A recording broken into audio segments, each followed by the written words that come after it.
Letter 27. My dear Father, your letter has filled me with joy that I can poorly express by my pen.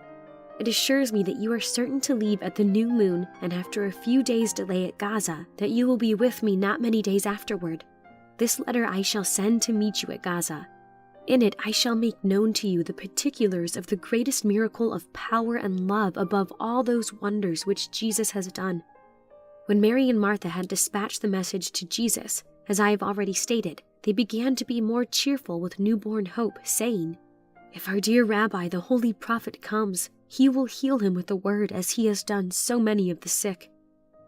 Yes, many whom he knew not he has restored to health by a touch, remarked Martha. How much more Lazarus, whom he loves as a brother? Oh, that the messenger may press forward with all haste. If Lazarus should die ere he come, hesitatingly remarked my gentle cousin, the wife of John the disciple, he could bring him to life again, even as he did the son of the widow of Nain. Yes, without doubt, unless it were too late, remarked Martha, shrinking at the thought that her brother should die. But if he be long dead, it will be impossible. Nothing is impossible with Jesus, answered Mary, her eyes brightening with trusting faith. Thus the hours passed between mingled hopes and fears, but ere Jesus came, lo, the mantle of death was laid over the face of their dead brother. Lazarus is dead and Jesus is far away, was the bitter and touching cry made by the bereaved sisters as they wept in each other's arms. The next day the burial took place, and yet no messenger came from Jesus. The morning of the third day the man returned and said that he had found the prophet on the farther bank of Jordan, where John had baptized, abiding in a humble cottage in the suburbs of Bethabara with his disciples. The bearer of the sad tidings from the two sisters delivered his simple and touching message. Lord, behold, he whom thou lovest is sick. And what said he? How did his countenance appear? Asked Martha of the man. He betrayed no surprise, but said calmly to me, Son, I know it. This sickness shall not be unto death. It shall be for the glory of God. For hereby will my Father permit me to be glorified, that men may see and believe truly that I came out from God. Alas, he knew not how ill his friend was, said Mary, or he would not have said it was not unto death, and would surely have hastened with you. He has forgotten us, answered Martha. He should be here to console us in our deep affliction, though he came not to heal our brother. Nay, sister, do not think hardly of the blessed friend of Lazarus, said Mary with soothing tones as she caressed her elder sister. I feel that if he had seen fit, he could have raised up our brother, even speaking the word from Bethabara. It was not needful he should see him to heal him, for dost thou remember how he healed Lucius, the centurion's son? Yet at the time he was a day's journey distant from him. Then why, oh why, did he not save Lazarus? Exclaimed Martha bitterly. In that he did not, sweet sister, answered Mary gently. It was for the best. Did he not say to the messenger his sickness should be to the glory of his power? But not his death, Mary, not his death. He is dead 4 days already, and how can the grave give glory to the power of Jesus? Will he raise him up, since corruption hath begun? Nay, begun ere we laid him in the cold sepulchre. Oh, speak not to me of the prophet. He loved not Lazarus, or he had not the power to save him. Nay, leave me, Mary, to the bitterness of my grief. Ah, dear Martha, how soon is thy faith in Jesus, when tried, become naught? Said Mary, bending upon her, from her dark, earnest eyes, looks of sad reproach.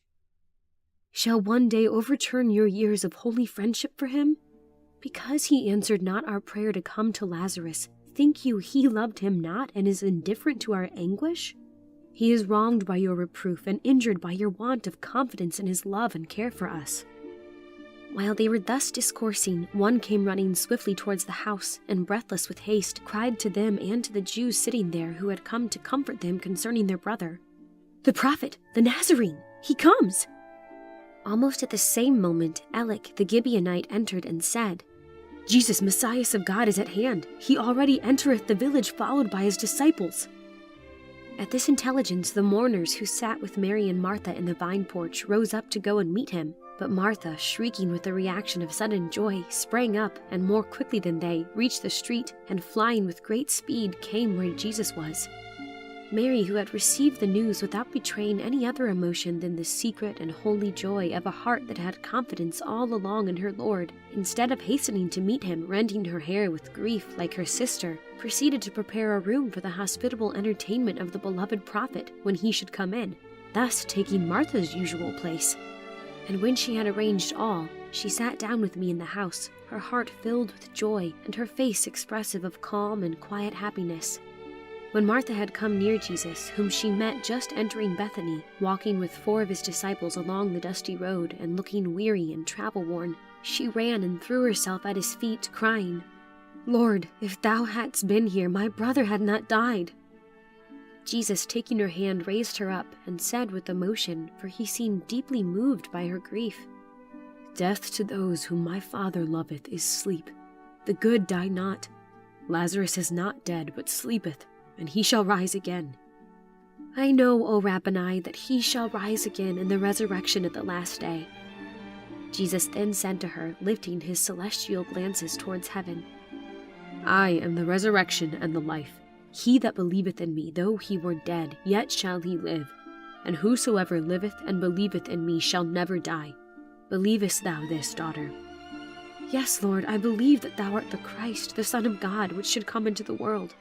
I know that whatsoever thou wilt ask of God, God will give it to thee, and that even now thou couldst bring Lazarus back again." "Corruption and the worm have begun their work," said a proud and unbelieving Pharisee near on hearing this. "Whatever may have been the state of the ruler's daughter and of the son of her of Nain, Lazarus the scribe at least is dead." To this speech Jesus made no reply, but turning to Martha said softly, "This day my Father shall be glorified, and the world shall truly know that I am come from him who is life and the giver of life. Go thou and tell thy sister that I am here and would have her come and speak with me." Martha, then overjoyed and wondering that Jesus should have known her thoughts so as to reproach her for her little faith as he had done, hastened to her sister, and entering cried, "I have seen the Lord. He calleth for thee, Mary. Come and see him as he sits by Isaiah's fountain near the marketplace." Mary rose quickly and went out. Certain of her Jewish friends from Jerusalem at that moment met her at the door and began to comfort her, and to ask her if they also should go with her to weep at the grave of Lazarus, for they said to one another, "She goes unto the grave to weep there." "She goes to see Jesus, the friend of Lazarus, for he calleth her," answered Martha, smiling with eagerness, and speaking with an animation that presented a singular contrast to her late deep grief. Mary hastened to where Jesus sat by the fountain, bathing his dusty and wounded feet. "Lord," she said in her sister's words and with deep emotion, "if thou, Lord, hadst been here, my brother had not died." Then, bowing her head to the edge of the marble basin, she wept very heavily.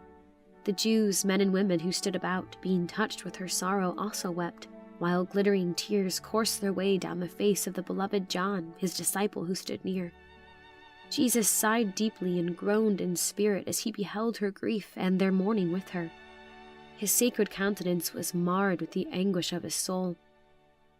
"Rise, let us go to the grave where he lieth," he said to them. "Where have ye laid him?" "Come, dear Lord, and see," answered Mary, holding him reverently by the sleeve of the robe, and gently yet eagerly drawing him towards the place of the tombs in the Vale of Olivet. In the meanwhile, at home, Martha had been diligently, and with strange cheerfulness, getting in readiness the room of Lazarus. She swept and dusted it and garnished it with fresh flowers, which she gathered in the little garden. "This is the rose he set out and loved. This is the violet which blooms immortal. I will place it upon his pillow," she said with a joyous hilarity softened by the most lovely look of peace, while hope shone in her eyes, like twin morning stars ushering in a glorious day. She spoke scarcely above her breath and moved on tiptoe. "For whom is this preparation, dearest Martha? For Jesus?" I asked. "Oh no, the holy prophet's own room is ready. Mary has prepared that. This is Lazarus's room, and I am decorating it for him." "Dost thou truly believe that he is coming back from the dead?" I asked, between doubt and strange fear. "Believe? Oh yes, I know that nothing is impossible with Jesus. I doubt no more. My faith trembles no longer. He will raise up my brother, and this day he shall sit down at our table with us again, and this night rest his head in peaceful slumber upon this pillow which I am strewing with his favorite flowers. Never had house two such guests as we shall have this day, the Messiahs of God, and one come back alive from the dead." At this moment we heard the noise of the multitude passing by, and it being told us that Jesus was going to the grave, Martha, embracing me with a heavenly smile, drew me gently after her to follow the blessed prophet to the tomb. All Bethany was in his footsteps. How shall I describe Jesus as he then appeared? He wore a blue robe, woven without seam throughout, the affectionate work and gift of the two sisters. His face was very pale and sad, yet a certain divine majesty rested thereon, so that his calm, high forehead looked as if it were a throne. His holy, earnest eyes were full of sorrow. His mouth, compressed, betrayed the effort he made to suppress the outbursting of his heart's deep grief. Slowly he moved onward, and entering the cemetery, he soon stood before the tomb of his beloved friend. For a few moments he stood gazing upon the closed stone door of the cave in silence. There reigned an expectant hush among the vast throng. Mary knelt at his feet, gazing up into his countenance with a sublime expression of hope and trust. Martha drew softly near and fell upon her knees by the side of her sister. Jesus looked tenderly upon them, and resting his eyes upon the tomb, wept. Large, glittering tears rolled down his cheeks and glanced from his flowing beard to the ground. I knelt by the side of the sisters. "Behold how he loved him," whispered the Jews present with surprise. Others said, "Could not this man which opened the eyes of the blind have caused that even this man should not have died?" Jesus, heaving a deep sigh, now came nearer the grave. With a slight movement of his right hand to those who stood by, he said in a tone that, though low, was heard by the whole people, so solemn was the surrounding stillness, "Take ye away the stone." "Lord," said Martha, "by this time the body is offensive, for he hath been dead 4 days." "Daughter," said Jesus, looking on her, "believe, and thou shalt behold the power of God." The men then, with some difficulty, took away the stone from the door of the sepulchre and stood upon one side. The dark vault yawned with gloomy horrors, and so corrupt was the air that rushed out, all fell back from it, save Jesus and Mary, retiring several steps from the entrance. Jesus stood looking into the cave, where, as our eyes became accustomed to the darkness within, we could discern the corpse of Lazarus, covered with the grave mantle, and his face bound with a napkin, which was already discolored with the sepulchral damp of the grave. Raising his hands toward heaven and lifting up his spiritual eyes, which were yet moist with tears, Jesus spoke in a voice of indescribable pathos and earnestness of appeal, and with a manner of the most awful reverence, as follows: "Father, I thank thee that thou hast heard me, and I know that thou hearest me always. But because of the people which stand by do I offer unto thee this prayer, that they may believe that the power I have cometh from thee, and that they may believe that thou hast sent me. And now, O Holy Father, may I glorify thee on the earth with the power which thou hast given me."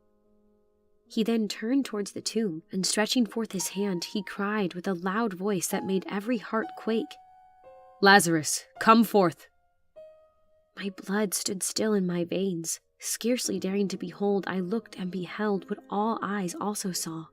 The corpse rise and stand up within the vault, turn round with its face towards us, and come forth, wrapped hand and foot with the grave clothes, and his face bound about with a napkin. His countenance was like marble for whiteness, and his eyes, which were open, beamed supernaturally brilliant. At beholding him, a simultaneous shriek burst from the lips of the people, and there was a terrified backward rush of all who were nighest the cave. Martha, wildly uttering her brother's name, fell forward upon her face insensible. "Loose him and let him go free," said Jesus calmly, addressing the petrified and amazed men who had taken away the stone. Mary was the first one who had the firmness to approach him, and as she began removing the napkin from the sides of his face, others, taking courage by her example, hastened to unswathe his arms and feet. In a few moments he was free from his outer grave clothes, and the healthful color of his cheeks coming to him, his lips flushed brilliantly with red, his eyes looked natural, beaming with wonder and love as he gazed about him. Perceiving Jesus, he was about to cast himself at his feet in gratitude, for he seemed to have consciousness of all that had happened. but the mighty prophet drew him to his embrace and kissed him. But my pen refuses to find language to express the unspeakable emotions of joy and gratitude, words of love and praise that filled all hearts.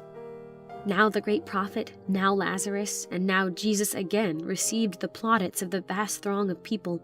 Hymns were chanted to Jehovah as we passed through the streets, and so many fell down to worship Jesus that it was long before we crossed the threshold of the dwelling, which Jesus did indeed enter with Lazarus by his side. And Martha did see her brother sit at the table, and that night his head rested in deep slumber upon the flower-strewn pillow which her faith and love had prepared for him. With the hope of soon embracing you, I remain as ever, your loving daughter, ADINA.